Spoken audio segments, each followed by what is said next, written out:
ग्रामीण महिला विद्यापीठ के यूट्यूब चैनल पर आपका स्वागत है।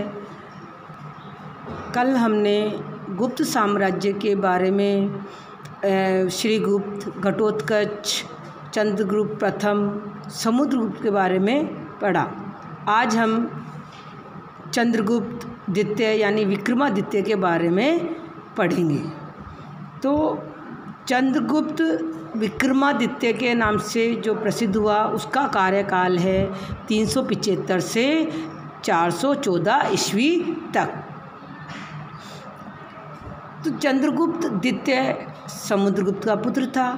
75 पर सिंहासन पर बैठा। समस्त गुप्त सम्राटों में चंद्रगुप्त द्वितीय प्रतापी शासक था। विक्रमादित्य की उपाधि धारण की थी, इसलिए इसका नाम चंद्रगुप्त विक्रमादित्य के नाम से ही प्रसिद्ध हुआ। चंद्रगुप्त द्वितीय के कार्यकाल में ही कला, साहित्य, संस्कृति आदि का विकास हुआ। 9 दरबारी इन्हीं के दरबार में रहते थे। तो चंद्रगुप्त द्वितीय ने सर्वप्रथम सबसे पहले वैवाहिक संबंधों के द्वारा अपनी स्थिति को सुदृढ़ किया। तो चंद्रगुप्त द्वितीय ने वैवाहिक संबंधों से सुदृढ़ की।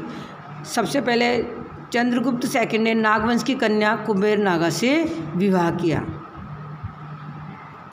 दूसरा, चंद्रगुप्त ने अपनी पुत्री प्रभावती गुप्त का विवाह वाकाटक नरेश रुद्रसेन द्वितीय से किया।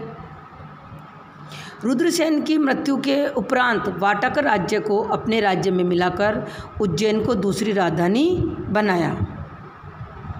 किसको राजधानी बनाया? दूसरी उज्जैन को। पहले कौन सी? पाटलिपुत्र। दूसरी कौन सी? उज्जैन। तो हम पहले और तीसरा देखते हैं। फिर तेजा कदम वंश के शासक ने एक पुत्री का विवाह चंद्रगुप्त सेकंड या उसके पुत्र के साथ किया। यानी कदम वंश के शासक का भी वर्णन किया है इतिहासकारों ने कि उसने भी अपनी पुत्री का विवाह चंद्रगुप्त सेकंड के साथ या उसके पुत्र के साथ किया। इतिहासकार एक मत नहीं है। किसी ने तो कहा चंद्रगुप्त सेकंड के साथ विवाह किया, किसी इतिहासकार ने लिखा है कि उसके पुत्र के साथ विवाह किया। ये है हमारे चंद्रगुप्त द्वितीय का वैवाहिक संबंधों के बारे में। पहला, नागवंश की कन्या कुबेर नागा से विवाह। दूसरा, प्रभावती गुप्त का विवाह वाकाटक नरेश रुद्रसेन द्वितीय से। तीसरा, रुद्रसेन की जब मृत्यु हो गई तो उसने उसके वाकाटक साम्राज्य को अपने मिलाने की दृष्टि से उसने उज्जैन को दूसरी राजधानी बनाया, अपने राज साम्राज्य में उसको मिला लिया। तीसरा, कदम वंश के शासक से ने अपनी पुत्री का विवाह इसके साथ किया। ये 3 टॉपिक मेन है। एक कुबेर नागा, दूसरा प्रभावती गुप्त, तीसरा कदम वंश, जिससे कि चंद्रगुप्त विक्रमादित्य ने अपनी स्थिति को सुदृढ़ बनाया। अब इसके गुप्त साम्राज्य के बारे में, चंद्रगुप्त द्वितीय के कार्यकाल के बारे में प्रसिद्ध चीन यात्री फाहियान इसके कार्यकाल में आया था। इसके ही दरबार में कालिदास, अमर सिंह जैसे विद्वान रहते थे। शकों को पराजित करने की स्मृति में चंद्रगुप्त द्वितीय ने चांदी के सिक्के चलाए और उसको क्या कहा गया? रुप्यक। अब हम देखते हैं चंद्रगुप्त सेकंड की विजय, यानी इनका साम्राज्य विस्तार। पहला आता है गणराज्यों पर विजय। तो पश्चिमोत्तर भारत में अनेक छोटे छोटे गणराज्य थे। उसने इन गणराज्यों को जीतकर अपने साम्राज्य में सम्मिलित किया। शकों पर विजय। चंद्रगुप्त सेकंड ने पश्चिमी भारत के शकों पर आक्रमण किया और शक शासक रुद्रसेन तृतीय, देखो प्रभावती गुप्त की जो शादी करी है वो सेकंड है, रुद्रसेन द्वितीय, और ये है तृतीय। तो शक शासक रुद्रसेन तृतीय को हराया और गुजरात, माला, काठियावाड़ पर गुप्त साम्राज्य के अंग बन के उस पर विजय प्राप्त की और गुप्त साम्राज्य को अरब सागर तक बढ़ाया। इसी विजय के उपलक्ष्य में चंद्रगुप्त द्वितीय ने चांदी के सिक्के चलाए। यह हम ऊपर भी बता चुके हैं आपको। उस चांदी के सिक्कों को क्या नाम दिया गया? रुप्यक। कौन सी विजय के उपलक्ष्य में? शकों की विजय के उपलक्ष्य में। 1 नंबर का प्रश्न होता है, बताओ चंद्रगुप्त द्वितीय ने कौन सी विजय के उपलक्ष्य में चांदी के सिक्के चलाए? शकों की विजय, शकों के ऊपर विजय के उपलक्ष्य में। उनको क्या नाम दिया गया? रुप्यक। अब तीसरा है पूरी बंगाल की विजय। महरौली लोह स्तंभ अभिलेख से ज्ञात होता है कि चंद्रगुप्त सेकंड ने अपने विरुद्ध गठित राजाओं के एक संघ को पराजित किया और बंग प्रदेश यानी पूरी बंगाल पर अधिकार कर लिया। यानी महरौली का जो लोह स्तंभ है जो आज दिल्ली है, तो उससे क्या पता चलता है कि चंद्रगुप्त विक्रमादित्य ने अपने विरुद्ध जो कई राजाओं ने जो एक संघ बना लिया था उसको पराजित किया और किस पर अधिकार कर लिया? पूर्वी बंगाल पर अधिकार कर लिया। अब पश्चिमोत्तर भारत पर अधिकार। तो बंगाल पर अधिकार करने के बाद मेहरौली लौह स्तंभ अभिलेख से ज्ञात होता है कि चंद्रगुप्त सेकंड ने सिंधु नदी के 7 मुहानों को पार करके वाहलिको बैक्ट्रिया को पराजित किया। इस प्रकार चंद्रगुप्त सेकंड ने अपने पराक्रम और शौर्य से गुप्त साम्राज्य की सीमाओं को चतुर्दिक विकास किया, यानी चारों तरफ से विकास किया और अपना यश फैलाया, यानी अपने साम्राज्य का विस्तार करके अपनी प्रसिद्धि प्राप्त की। मूल्यांकन। चंद्रगुप्त द्वितीय एक वीर योद्धा, कुशल सेनापति तथा महान विजेता था। चंद्रगुप्त द्वितीय एक कुशल शासक था। वह अपनी प्रजा की भलाई के लिए सदैव प्रयत्नशील रहता था। चतुर राजनीतिक कूटनीतिज्ञ था। चतुर राजनीतिज्ञ था जब भी तो वैवाहिक संबंधों के द्वारा स्थिति सुदृढ़ की। कला साहित्य का संरक्षक था। कालिदास जैसे विद्वान इसके दरबार में रहते थे। वराहमिहिर, कालिदास, अमर सिंह, इसके दरबार में 9 उच्च कोटि के विद्वान रहते थे जिनको क्या कहा जाता था? नवरत्न। धर्म सहिष्णु शासक था। देवगुप्त और देवराज के नाम से भी ये जाना जाता था। अब छठे शासक है गुप्त साम्राज्य के कुमार गुप्त, जिसका कार्यकाल है 412 ईस्वी से 455 तक। तो चंद्रगुप्त सेकंड के बाद उसका पुत्र कुमार गुप्त गद्दी पर बैठा। कुमार गुप्त को सबसे मेन याद किया जाता है नालंदा विश्वविद्यालय से, क्योंकि कुमार गुप्त के समय ही नालंदा विश्वविद्यालय की स्थापना की थी। कुमार गुप्त ने महेंद्रादित्य और शक्रादित्य उपाधि धारण की। ये किससे पता चलता है कि उसने महेंद्रादित्य शक्रादित्य की उपाधि धारण की? हेनसांग के विवरण के अनुसार। हेनसांग चीनी यात्री था। जैसे चंद्रगुप्त विक्रमादित्य के समय फाहियान आया था, वैसे इस समय हेनसांग। बयाना मृतभांड से कुमार गुप्त की लगभग 623 मुद्राएं मिली हैं, यानी बयाना में खुद भी वहाँ से जो मिट्टी के बर्तन मिले उस बर्तन से 623 मुद्राएं उस बर्तन से प्राप्त हुई है। कुमार गुप्त को अपने अंतिम समय पुष्यमित्र जातियों के विद्रोह का सामना करना पड़ा था। चंद्रगुप्त विक्रमादित्य की समय शकों का और कुमार गुप्त के समय पुष्यमित्र जातियों का सामना करना पड़ा। और ये किससे पता चलता है? स्कंद गुप्त के भीतरी स्तंभ अभिलेख से।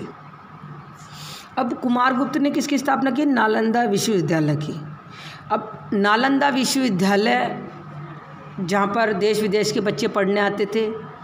अब जैसे आज के युग में कंपटीशन होता है, प्रवेश परीक्षा का एग्ज़ाम होता है, तो उस समय भी योग्यता के लिए परीक्षण किया जाता था। तो नालंदा विश्वविद्यालय में प्रवेश के लिए प्रवेश परीक्षा के माध्यम से उनका प्रवेश होता था, यानी योग्यता का परीक्षण किया जाता था। यहाँ देश विदेश से हजारों छात्र शिक्षा ग्रहण करने आते थे। शिक्षक व छात्रों की संख्या 10,000 से अधिक थी। देखो, अब शिक्षक और छात्रों की संख्या 10,000 से ज़्यादा नालंदा विश्वविद्यालय में। यहाँ विशालकाय पुस्तकालय भी था, यानी बहुत बड़ा पुस्तकालय था जहाँ पर बच्चे खाली समय में अध्ययन करते थे, पढ़ते थे। गणपति, स्थिरमती, शीलभद्र यहाँ के प्रसिद्ध कुलपति थे। कौन कौन? गणपति, स्थिरमती और शीलभद्र। विश्वविद्यालयों की आवश्यकताओं की पूर्ति के लिए 100 गाँव की आय निश्चित थी। देखो, अभी नालंदा विश्वविद्यालय का खर्चा चलाने के लिए किससे खर्चा चलाया जाता था? 100 गाँव की जो आय होती थी उससे नालंदा विश्वविद्यालय का खर्चा चलाया जाता था। यहाँ धर्म, विज्ञान, उद्योग, तर्कशास्त्र आदि की शिक्षा दी जाती थी, यानी धर्म की, विज्ञान की, उद्योग की, तर्कशास्त्र आदि सभी तरह की शिक्षा यहाँ पर दी जाती थी। अब है स्कंदगुप्त। कुमार गुप्त के बाद कौन हुआ? स्कंदगुप्त। तो स्कंदगुप्त उपाधि है विक्रमादित्य। किससे पता चलता है? उसकी मुद्रा जो प्राप्त हुई उसके अनुसार। विक्रमादित्य वैसे के नाम से प्रसिद्ध कौन है बेटा? चंद्रगुप्त विक्रमादित्य ही है। इसका कार्यकाल है 455 से 467। तो स्कंदगुप्त को हुणों, मलेच्छ कहा जाता था, जिनको उनके आक्रमण का सामना करना पड़ा। ये किससे पता चलता है कि हुणों का आक्रमण का सामना करना पड़ा स्कंदगुप्त को? जूनागढ़ अभिलेख के अनुसार। और जिसमें क्या परिणाम रहा था इसके आक्रमण का, हुनों के आक्रमण का? स्कंदगुप्त को विजय प्राप्त हुई। भीतरी स्तंभ लेख के अनुसार इसे विजय प्राप्त हुई थी। स्वर्ण मुद्राओं के अनुसार विक्रमादित्य की उपाधि प्राप्त की थी इसने, यानी स्वर्ण मुद्राओं के अनुसार क्या पता चलता है कि विक्रमादित्य की उपाधि प्राप्त की। पर्णदत्त को सौराष्ट्र का गवर्नर नियुक्त किया। देखो सुदर्शन झील में आ रहा है ये फिर वापस। स्कंदगुप्त ने सौराष्ट्र प्रांत का गवर्नर किसको बनाया बेटाओ? पर्णदत्त को। और स्कंदगुप्त ने सुदर्शन झील का पुनर्निर्माण, जो कि किस सुदर्शन झील कहाँ पर? गिरनार पर्वत पर। तो पर्णदत्त के पुत्र चक्रपालित को सौंपा था, यानी सुदर्शन झील का पुनर्निर्माण करने का काम किसको सौंपा? किसके द्वारा करवाया गया? पर्णदत्त के पुत्र चक्रपालित, जिसने झील के किनारे फिर उसने क्या बनाया? विष्णु मंदिर बनवाया। सुदर्शन झील 1 नंबर का प्रश्न भी 2 नंबर का प्रश्न भी आ जाता है, इसलिए पूरा सुदर्शन झील का पूरा एक साथ दे रखा है यहाँ पर। रुद्रदमन अभिलेख के अनुसार जूनागढ़ चंद्रगुप्त मौर्य के सौराष्ट्र प्रांत के गवर्नर पुष्यगुप्त द्वारा जन कल्याण के लिए सुदर्शन झील का निर्माण करवाया गया। यानी रुद्रदमन अभिलेख से क्या पता चलता है कि चंद्रगुप्त मौर्य के सौराष्ट्र प्रांत का गवर्नर था उस समय पुष्यगुप्त, उसने जन कल्याण कार्य के लिए सुदर्शन झील का निर्माण करवाया। फिर इसके बाद में रुद्रदमन ने इसकी मरम्मत करवाई। अतिवृष्टि से सुदर्शन झील का बांध टूट गया तो सौराष्ट्र के गवर्नर पर्णदत्त के पुत्र चक्रपालित के स्वयं के खर्चे में से इसका पुनर्निर्माण करवाया। साम्राज्य की प्रशासनिक संगठन। स्कंदगुप्त को सिंहासन बैठते अनेक कठिनाइयों का सामना करना पड़ा, यानी स्कंदगुप्त के बाद कोई गुप्त सम्राट शक्तिशाली सम्राट नहीं हुआ, परंतु इन्होंने साम्राज्य को अक्षुण्ण बनाए रखा और सुदृढ़ प्रशासन व्यवस्था स्थापित करके स्थापित प्रदान किया। स्कंदगुप्त अपने साम्राज्य को बंगाल की खाड़ी से अरब सागर तक अक्षुण्ण बनाए रखा।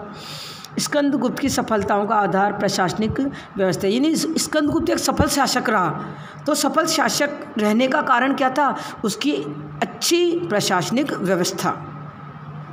पश्चिमोत्तर की सीमाओं को महत्व समझकर सुरक्षा का समुचित प्रबंध किया स्कंदगुप्त ने, यानी पश्चिमोत्तर में जो राज्य थे उनको महत्व को समझकर उसके समुचित प्रबंध किए।